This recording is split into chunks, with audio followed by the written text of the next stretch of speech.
రాయలసీమకి, రాజధానికి, నెల్లూరు, ప్రకాశం లాంటి జిల్లాలకి ఇంటర్ కనెక్టివిటీకి ఉపయోగపడేటటువంటి ప్రధానమంత్రి గారు రాజమండ్రి సభలో చాలా క్లియర్గా నేను ఫాలో అయ్యాను. ఒక మాట అన్నారు లిక్కర్కి సంబంధించి. ఇక్కడ లిక్కర్ మీద అయితే ఒక మాఫియానే తయారైందని ఒక మాట అన్నారు.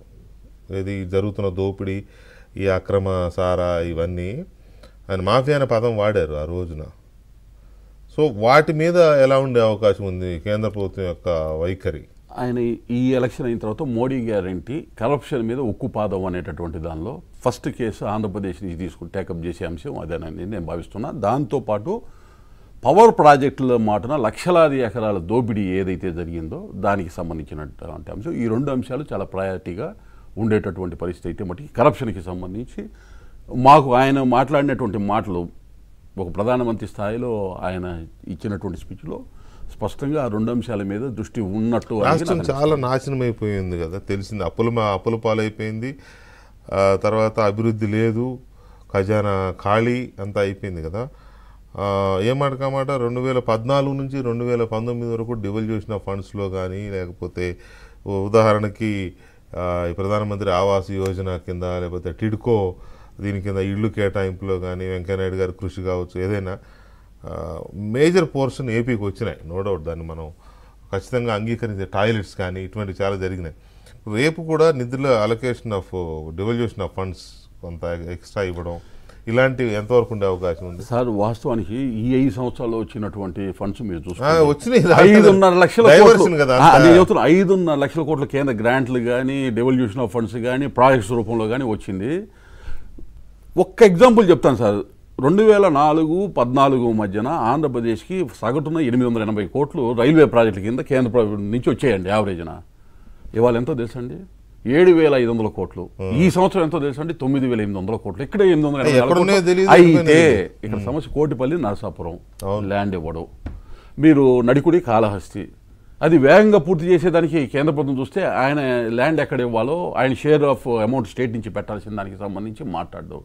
రాష్ట్రం అభివృద్ధి చెందాలనేటటువంటి, అభివృద్ధి చేయాలనేటటువంటి కసి రాష్ట్రానికి ఉండాలి. రెండో వైపు ఇరిగేషన్ ప్రాజెక్ట్స్కి సంబంధించి కూడా మీరు ఒకసారి చూడండి. మన పోలవరమే కాదు, పోలవరం తర్వాత one of the biggest project Veligonda పూర్తి కాకుండా జాతికి అంకితం చేసినటువంటి ముఖ్యమంత్రిని చూసాం. మేము ఫ్యాక్ట్ ఫైండింగ్ కమిటీ మేము అక్కడికి వెళ్ళి వాస్తవాలను చూస్తే దాదాపు ఒక 2,500-3,000 కోట్లు అయితే ఇది పూర్తి అయ్యేటటువంటి పరిస్థితి. ప్రకాశం, పశ్చిమ ప్రకాశము, కడప, నెల్లూరు 3 జిల్లాలకి అవకాశం వస్తుంది. ఇప్పుడు కందుకూరు నుంచి కూడా ప్రజలు కొంచెం రిక్వెస్ట్ చేస్తున్నారు, ఆ వాటర్ కొంత మాకు కూడా కనిగిరి దాకా వస్తుంది, వస్తే మేము కూడా గుక్క తిప్పుకోవడానికి లేకపోతే రైతులకి వ్యవసాయం చేసుకోవడానికి మనకి వస్తుంది. ఇంత వరప్రదాయిని అయినటువంటి ప్రాజెక్ట్ని మాటలో చెప్పటమే కానీ 2,500 కోట్లు కేటాయించకుండా అసలు అదే కదా గాలేరు నగర్, హంద్రినేమి, ఆ తోటపల్లి, ఉత్తరాంధ్ర సుజల సెవంతి మొత్తంగా మీరు చూడండి. 2014-19 మధ్య దాదాపు 60,000 కోట్ల రూపాయలు ఇరిగేషన్ ప్రాజెక్ట్స్కి ఖర్చు పెడితే ఇవాళ ప్రాజెక్ట్ సైజు డబల్ అయ్యింది. 26,000 కోట్ల రూపాయలు మాత్రమే క్యాపిటల్ ఎక్స్పెండిచర్గా పెట్టాడు ఆయన. ఏ విధంగా ఈ ప్రాజెక్టులు పూర్తవుతాయి?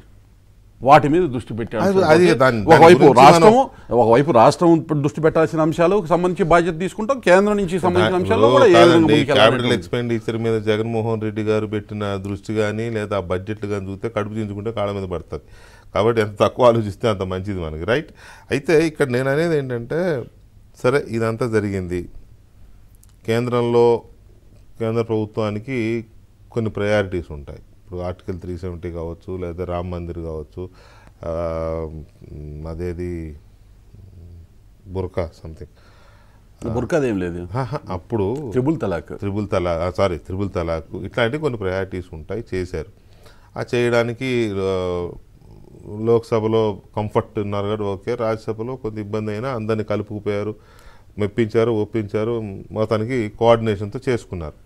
ఇప్పుడు భవిష్యత్తులో అలాంటి బిల్స్ ఏదన్నా అవసరమైనప్పుడు, లేకపోతే కొంత కీలకమైన బిల్స్ తప్పనిసరిగా చేయాలి దేశం కోసం అని అనుకున్నప్పుడు సపోర్ట్ అవసరం జగన్మోహన్ రెడ్డి సపోర్ట్ తీసుకుంటారా? ఆయనకు 2 వస్తాయో 5 వస్తాయో పక్కన పెట్టండి. ఇవాళ మమతా బెనర్జీ గారి సపోర్ట్ కూడా తీసుకొని ఈ బిల్లు చాలా పాస్. అదే అంటున్నా.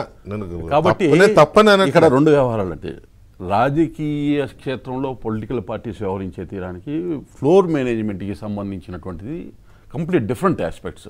తప్పులేదు. అది ఏ ప్రభుత్వమైనా వాళ్ళ ప్రయారిటీ కూడా దేశానికి సంబంధించి కొన్ని అంశాల్లో మద్దతు ఇచ్చే అవకాశం ఉండొచ్చు. అడగడంలో తప్పలేదు, ఇవ్వడం ఇవ్వకపోవడం వాళ్ళ ఇష్టం. అది ఎవరైనా అడుగుతారు. అది భాగస్వామ్యం కావాల్సినటువంటి బాధ్యత కలిగినటువంటి వాళ్ళు. చూద్దాం రేపు రిజల్ట్స్ వచ్చిన తర్వాత వాళ్ళు ఎంతమంది సర్దుకుంటారో ఉంటారో.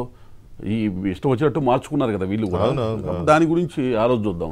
రైట్. ఆంధ్రప్రదేశ్లో ఇప్పుడు జరుగుతున్న పెద్ద తతంగం ఏంటంటే ఆ సెక్రటరియట్లో ఏదో జరుగుతుంది.